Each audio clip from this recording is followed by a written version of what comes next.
Hi, hello everyone. We are from Group 1 and this is Leah, this is Gabby, this is Dina Ann, and myself is Doris. So we, as a group challenge, we will tackle about first the individual challenges that we had. First, for Kathy, she said it's about culture shock and language barrier. So since her employer is Chinese, so she having a difficulty to explain or express or understand them. So we advise her to do the basic, to learn the basic like sauloy, xiaoan, those simple words that the employer will be delighted. Then for me, my culture, my personal challenge is homesickness. So most of the time because I have 7 children, I feel deep sadness or homesickness. And number 3, dealing with employer for your name, Martina, dealing with employer. And for Leia, it's a poor health system. So we all know that if a foreigner gets sick here, it's 50 ringgit. But once you are only local, you can only, even in 1 ringgit, you can have your good medical system. Then what's your name again? Tina is for visa or levy because she heard that some of the employer don't pay for that visa or levy because of their. So for us as a migrants, we reflecting ourselves like a hand, a palm of hand. So meaning to say, in the 5 bands we all given 5 figures. One is health, so I have poor health issue here. So it's very important that we know our rights or our benefits in the health system. Then financial, because of low salary like 1,680. So we tend to have utang there, utang here, along there, along there. So it's very hard, that to cope financially if you always have an utang outside. So time management, some of us didn't give, they overuse our time, having an overtime without pay.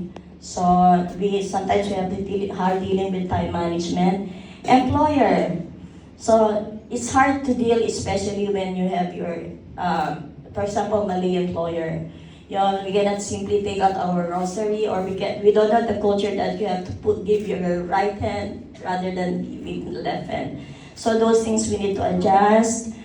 And then about the distraction, so we as a foreigner worker here in Malaysia, because of the homesickness, we tend to go to wrong set of people, wrong attention, we're seeking for wrong attention that lead us to more tragic story or more regretful decisions in life.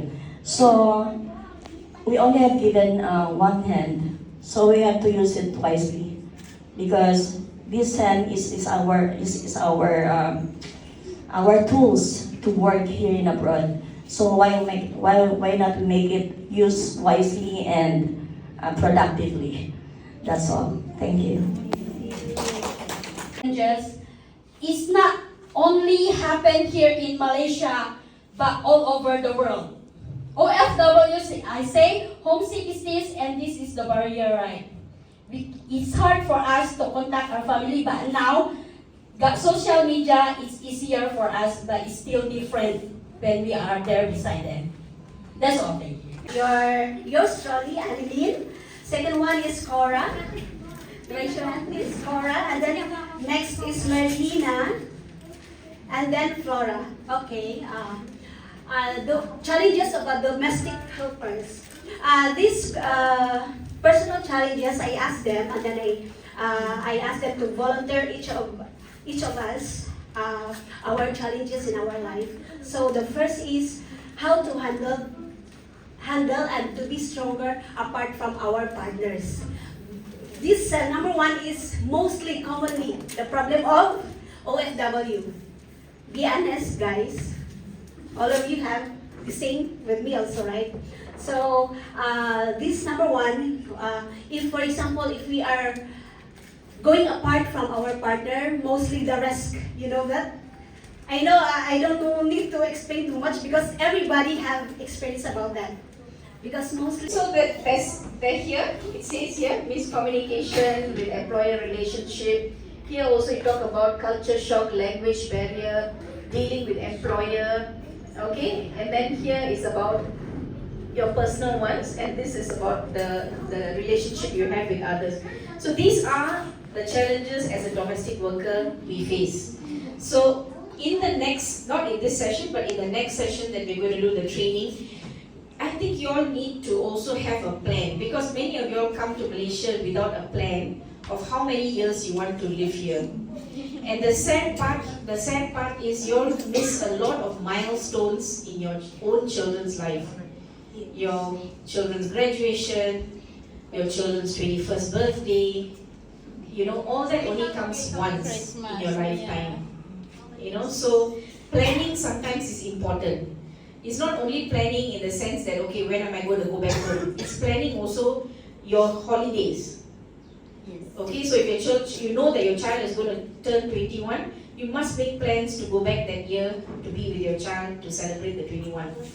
You know, because we are seeing a lot of issues in social issues in back home in the country of origin, where the children are very disconnected from the parents. And then when you are not in your life of your children in the important times, when you go back and when you're old, your children don't have that connection to look after you. Yeah? So you need to build that connection even when you are here. I know that it's not easy sometimes for you to negotiate with your employer to go back home, because your employer sometimes won't allow.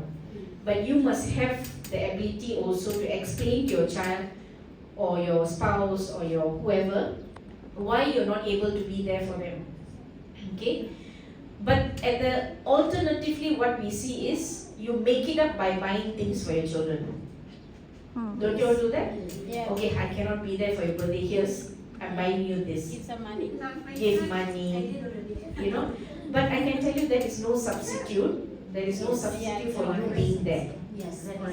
Right? So I've seen some domestic workers, say suppose they miss the 21st birthday, then they go next year, they will do a grand celebration for the child, because to say that I was not here for your 21st birthday, but here I am for your 22nd birthday, and let's have a celebration.